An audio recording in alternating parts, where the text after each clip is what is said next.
Kalau kita bisa menemukan 3 dimensi, Iya. ya kita bisa moksa di situ. Itu saja lah. Tapi kan terjebak di 3 dimensi putaran galaksi lah. Iya.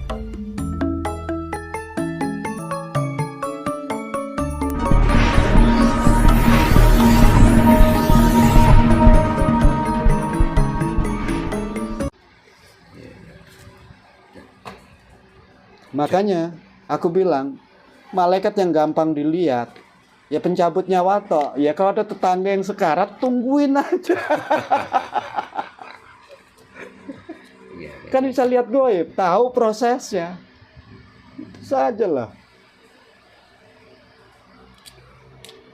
Jasad dikatakan hidup itu kan karena punya roh ya Bobo ya. Iyalah. Kita bisa jalan, kita bisa karena ada roh. Lah iya. Ketika orang tidur, rohnya itu kemana? Ini pertanyaannya kayaknya gampang, tapi banyak ribetnya nih urusannya. Sampai tidur segala.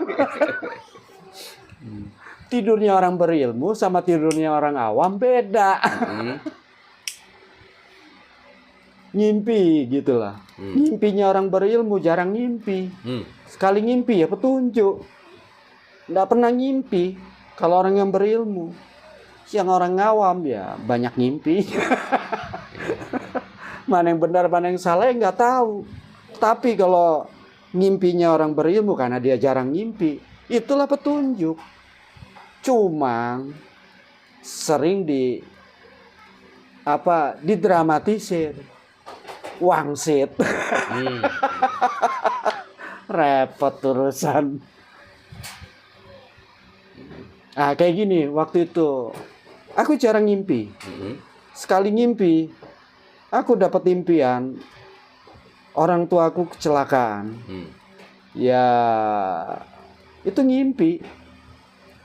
Aku ainul yakin bahwa ini bukan ngimpi, ini petunjuk. Nyawa orang tuaku dalam bahaya, kecelakaan.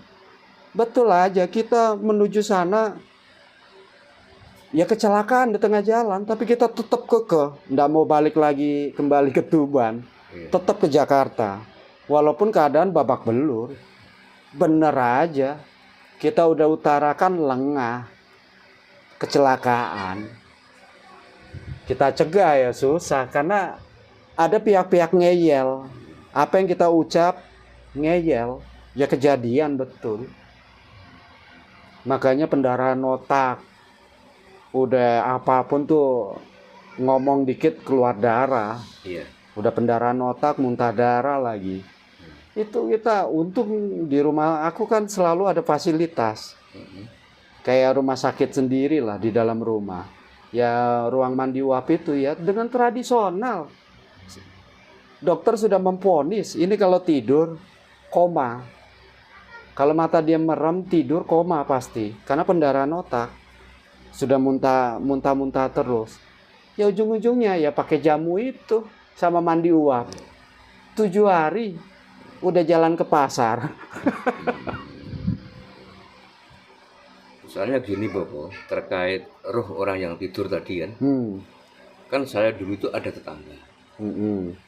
Dia tidur kan, tiba-tiba kok kebablasan mati gitu loh. Nah, makanya kan roh orang tidur sebenarnya kemana gitu loh Bobo. Tanpa kalian sadari, mereka kena angin duduk. Bisa aja. Sebelum tidur udah kelihatan pucat. Angin duduk, paham tidak? Kayak angin nusuk ke jantung. Ya seringkali orang kebablasan itu. Itu ya. Iya, dia pekerja keras, makan telat, kan bisa jadi angin duduk. Padahal udah ada gejalanya, tapi kadang orang kan nggak ngerasain sakit, ndablek. Akhirnya ya seperti itu. Banyak orang kematian kan angin duduk sih. Tapi nanti dibilang santet orang. Padahal bisa diteliti, setelah mereka mati langsung membiru. Itu angin duduk namanya. Bukan goib, angin kelamaan. Goib juga ya kalau bicara angin. Kan ada penyakit juga, lah. kan ada juga istilah moksa ya Bapak. Apakah moksa itu merupakan kematian yang sukses? Sebenarnya moksa itu ya, pengetahuan aku, hilang berikut jasad-jasadnya. Bukan ruhnya saja, jasadnya ngikut. Ya tertelan portal itu, mereka terjebak di portal. Artinya moksa yang nggak tahu spiritual lain. Pengertian aku ya seperti itu.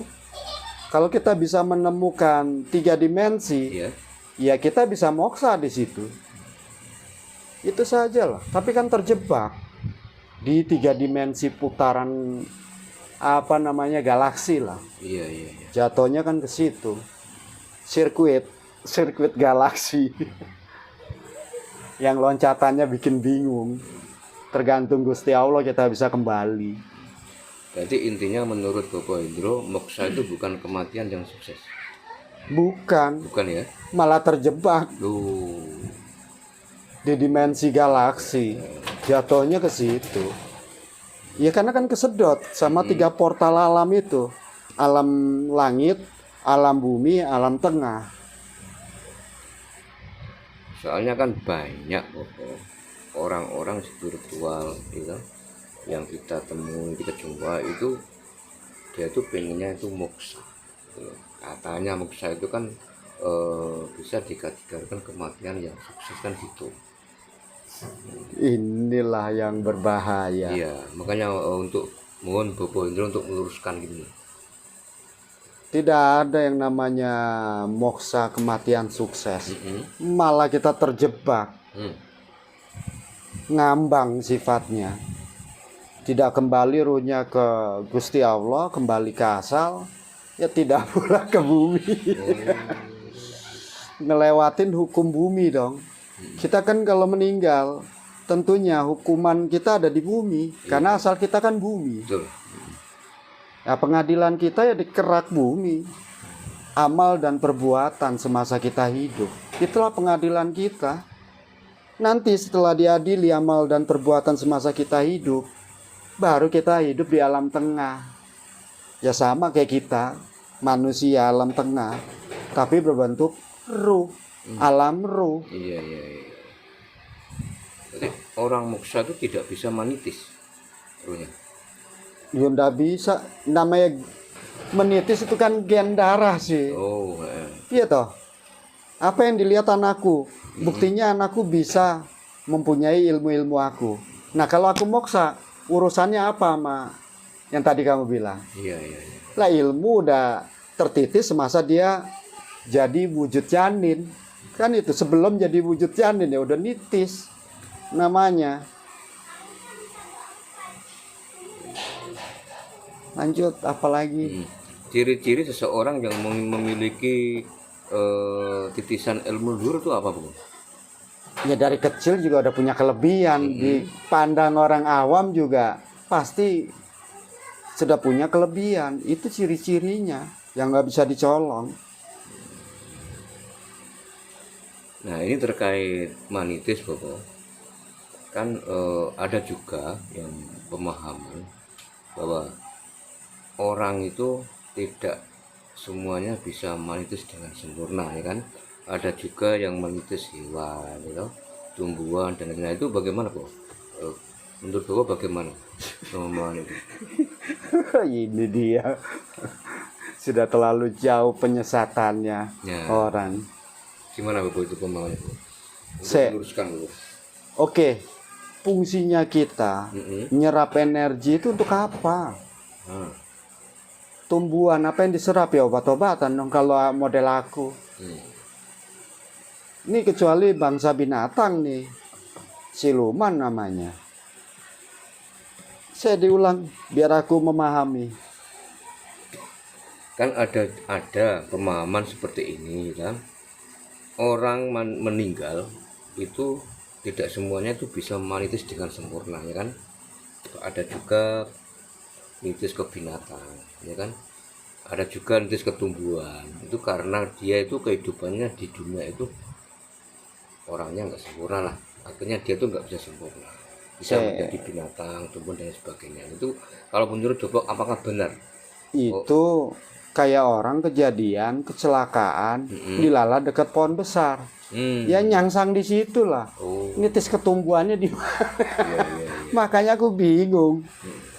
Ya ruhnya karena itu kan di luar kehendak Gusti Allah. Jadi sifatnya ngambang.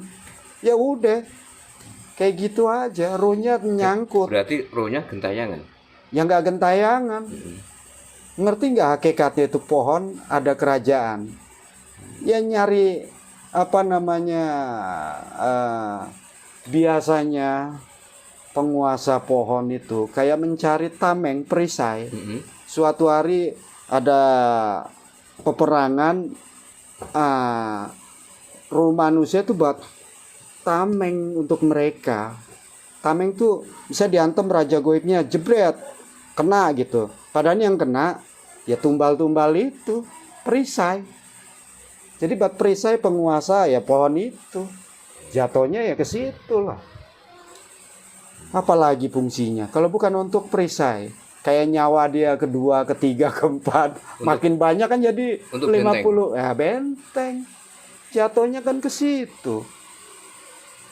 Makanya ada pemujaan ini, padahal hakikatnya intinya untuk perisai mereka, untuk apa, tetap bertahannya kerajaan goib mereka.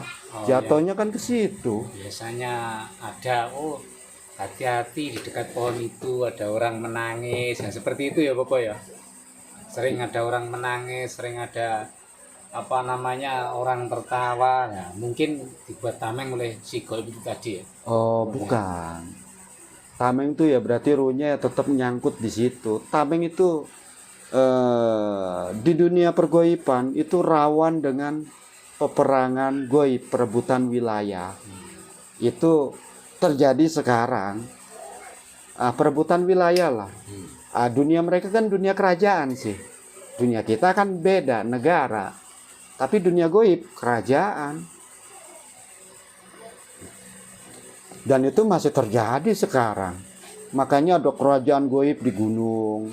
Ya mungkin perkampungan kayak apa, kecamatan ya pohon-pohon besar itu. Karena di pohon besar pasti ada ratusan bahkan ribuan kayak perkampungan. Kalau yang pohon besar.